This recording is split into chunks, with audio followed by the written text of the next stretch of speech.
According to Webster's Dictionary, anxiety, a feeling of worry, nervousness, or unease, typical about an imminent event or something with an uncertain outcome. That's some of the things we feel while trying to purchase a car. When you go into a car, the first thing you do is try to deal with a dealer. And normally you don't know what you're going into, so you somewhat feel uneasy, somewhat nervous. Next slide. By statistics.com, an article written by I. Wagner, June 19, 2019, he published that Americans buy roughly 17.2 million cars a year. That's a lot of cars. Next slide. Going to a dealership with a family of 87% of Americans sometimes feel some kind of way about going to the dealership. They just like the whole experience.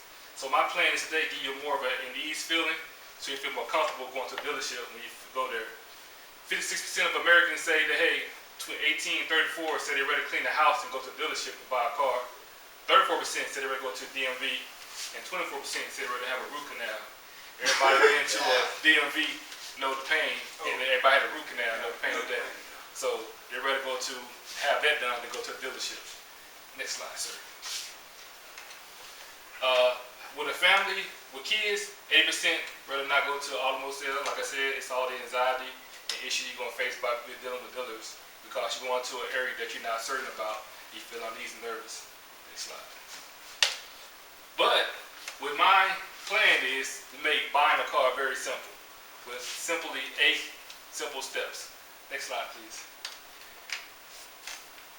We're going to break it down to 8 small steps, which you will have to establish a realistic goal and a budget, secure financing, knowing your transportation need, which is very important. Do your research. I'm going to show you a couple of tricks and trade about that. Locate a dealership, test drive the car, and work on your purchase price, and also enjoy the process. Next slide. So most Americans have these $1 million dreams with $100 draw pockets. So we need to go out of that $1 million dreams and be more realistic with your goal. If you know you can't afford a BMW, why go looking at a Benz? A Corvette. Yeah, or a Corvette. Stay within your range, which is a Honda Civic or a Hyundai. So some of the things you need to figure out is calculate your monthly expenses, which is your housing, your living expenses. Also calculate the car you're going to purchase, which is going to cost more maintenance plan. The maintenance plan for a monthly for a Corvette, change the oil will cost you roughly a couple $100 easy. You want to calculate gas. Instead of buying 87 gas, you buy a Corvette, you got to put that high octane in there. It's going to cost you more money in the long run, and miles per gallon. Next slide. Secure financing. First thing you got to do is check your credit score. Don't go to the dealership not knowing what your credit score is. You're going to go in there and verify your credit score before you go there. So pull it up, see where you at. If you win like 400 or 500, you're going to be in pretty much a lot of pain. Get your credit score up to about 600, and you can go with a creditor. They can tell you how to increase your credit score. But know your credit score before you go in there. Loan application. Try to get pre-approval. You have different avenues you can approach by getting your loan approved. You go to local banks, credit unions, and the last but not least, you can use dealership financing. Let it be your last option because dealership finance, they're going to finance just get you the car, not look for the better rate. You're going to get a rate, but you might get a better rate at the credit union. When you also use some dealer financing, make sure you pull your credit last until you find the actual car that you want. Don't go in and put your credit on the first car you see. Next slide, sir. Know your transportation need. If you got a family of 8, you don't need a Corvette. Get you a minivan, something like that. So get something more practical for your everyday means. If you're going back and forth to work, say you travel from here to Waco, here to Austin, you don't need a car that's going to burn a whole lot of gas. Get something that's more practical for you, that's going to be more cost efficient for you and your family. And like I said, looking for the overcost maintenance plan on that car, and see can you incorporate it into your actual budget as well. Next slide, sir. Do your research. From my experience, the best time to buy end-of-year sales. It's right before the dealers bring in a new inventory and make sure that they try to bring in more stocks and make way for those cars to come in. So end-of-year sales pretty much give you better deals, discounts on those cars. Rebates. Do your own research on factory rebates because some dealerships won't give you that up front. It makes you work for it first, ask for it. So look for yourself for rebates. They got for factory rebates for Chevy, GMC, Toyota, whatever. Internet specials. Internet special can be a gimmick to get you in there, just get your attention. So be very cognitive about the internet specials. Do your own research on those and see what the actual price is. Next slide. Locate a convenient dealer. Don't be too stubborn to stay within your immediate area. Be willing to go out maybe 30, 45 minutes away to a different town to get better deals. Because your town knows what your income is by consensus, and they can give you pretty much, they're going to give you the MPR rate for just a normal car. So don't be willing to go outside that immediate area and find a better rate. And avoid aggressive salesmen.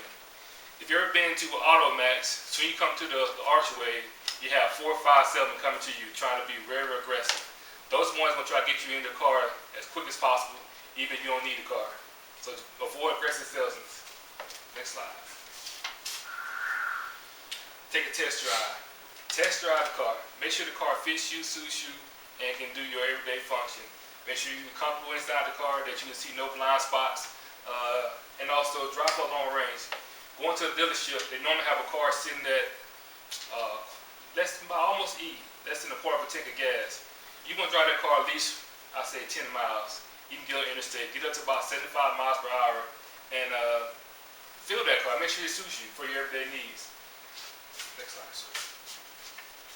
Determine the purchase price. Now here's the catch. Normally you go to a dealership, you see the sticker on the window, you're going to see the MSRP. That's the manufacturer's suggested retail price. That's not the actual price of the car. That's what they suggest the car should sell for. Now you got room to maneuver between that price. Normally you have, within that price, you can have some rebates you can add to it. And also, the manufacturer suggested retail price is different from the actual retail price itself, what the dealership pay for their car. This is money they're going to make on top of you. So you got room to maneuver. So if that car is $23,000, try to get, I'll say, enter the negotiation table at $20,000 or $19,500. It has room to move because they're going to counter offer you. And just make sure that you know what the difference is between MSRP and the actual retail price of the car, because that's not the selling point. The car is worth less than that, because they need to sell that car anyway. And then when you're buying the car, make consideration the actual price, the tax tag and title. That's not included with the car. There will be an additional fee after you close out on buying that car. Next slide, sir. Last step is enjoy the process, and also be willing to walk away. If you don't feel comfortable about buying this car that you've been taking advantage of, until you sign it down the line, you pull out that dealership, you turn the keys back into that dealer and say, hey, I changed my mind about it, and just rip out the paperwork. That car is not yours to leave that parking lot. So, like I said, be willing to walk away and never feel rushed. If you feel like you're being rushed, just take a time, take a break, still have a little time, come back tomorrow, finish the process. Next slide. My conclusion is car buying experience should be joyful and never leave you feeling like you've been taken advantage of. Be prepared and not allowing the dealership to hold all the cars is key to having a successful smile and not a headache at the end of the dealer. So make sure that you have the cars in your hand, knowing your credit score, knowing the retail value of the car, and the MSRP rate, and everything should be fine. Any questions? Thank you for joining my class. That is all.